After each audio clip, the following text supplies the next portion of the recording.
So at the time of me writing this, which is probably a couple days ago for those of you watching this, PewDiePie uploaded his video celebrating reaching 100 million subscribers and getting a special plaque. But something seemed off about the video. I couldn't really put my finger on it until I scrolled down to the comments.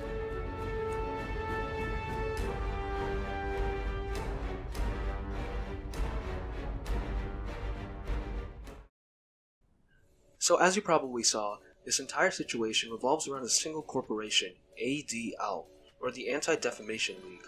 This is a company dedicated to stopping hate and bigotry. That's all good, but they're kind of crazy. They were the people who said that Pepe the Frog and the OK hand sign were white supremacist symbols. I'm all for stopping hate and bigotry, but this ain't it, chief. So what do they have to do with PewDiePie? To answer that, we have to go back a couple of years. As most of us know, PewDiePie has had a couple of incidents where he did some things that didn't look so good. First, he paid 2 Indian men to write down some pretty nasty stuff about Jewish people. And then there's the infamous bridge incident, where he accidentally used a racial slur as an insult. Now, anybody with any sort of common sense would know that these incidents were simply just jokes done in poor taste or just an accident. I can certainly see how people could get offended over this, but these events don't reflect who Felix is as a person. However, try and tell that to the mainstream media. The mainstream media don't just see YouTube as a competitor, they see it as a threat. So when the biggest YouTuber, the face of the platform, messes up, you know they're gonna milk it for all of its worth. The media labeled Felix as racist, with some even going as far as to call him a Nazi. And who was behind the scenes, fanning the flames of this controversy? That's right, our good friends, the Anti-Defamation League. The ADL praised companies who severed ties with Felix and even tried to start a cancel PewDiePie trend. For those of you who don't know, canceling someone is basically just harassing someone for something that they allegedly did without even giving that person a chance to explain their side of the story. It's basically just internet mob justice. People's entire careers and reputations were unjustly ruined by cancel culture. So the fact that this company is encouraging this type of behavior shows the type of people that they are. Now, Felix knows that he's in rough waters, and the whole PewDiePie vs. T-Series competitions had accusations of having racial undertones, but we can pinpoint a change in Felix's channel to one single event. This, of course, was the tragic Christchurch shooting. According to the reports, the perpetrator of this attack said on his stream to remember to subscribe to PewDiePie. Obviously, having such an awful person referred to you while literally murdering people is going to have some negative consequences.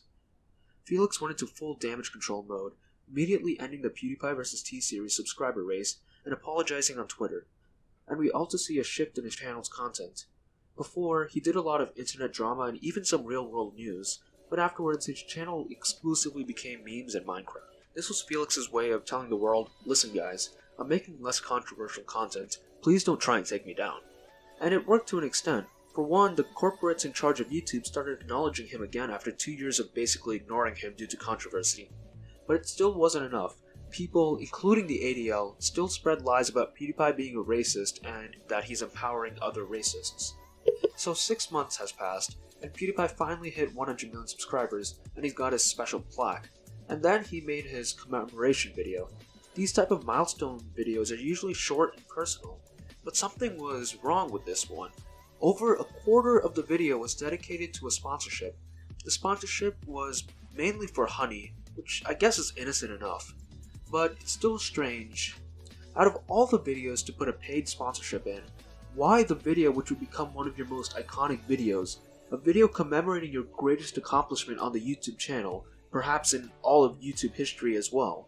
It just seems wrong to taint something so important and special with a corporate sponsorship. But PewDiePie also quickly said that he donated $50,000 to ADL. Now, why would he donate so much money to the same organization which spread lies about him? The same organization which even tried to cancel him? There's only 2 reasonable explanations: hush money or blackmail. Either Felix paid ADL to stop pursuing him, or the ADL forced him to pay a large sum of cash so that they wouldn't lead a campaign against him. To me, it seems like the latter. The Anti-Defamation League is responsible for pushing for stricter guidelines on demonetized content on YouTube. Don't let this corrupt organization dictate what we can and can't say on YouTube. I know it seems impossible, But if ADL drummed up enough support against PewDiePie and pressured YouTube enough, YouTube actually may be forced to take down PewDiePie's channel. One corporation shouldn't have this much power over YouTube. YouTube should be a place where people can freely express their thoughts and opinions, not conform to the will of some executives. It's just wrong that someone's entire career could be destroyed just because he or she said something that some random executive didn't like. That's all I have to say for now. Remember to like, comment, and subscribe. See you guys next time.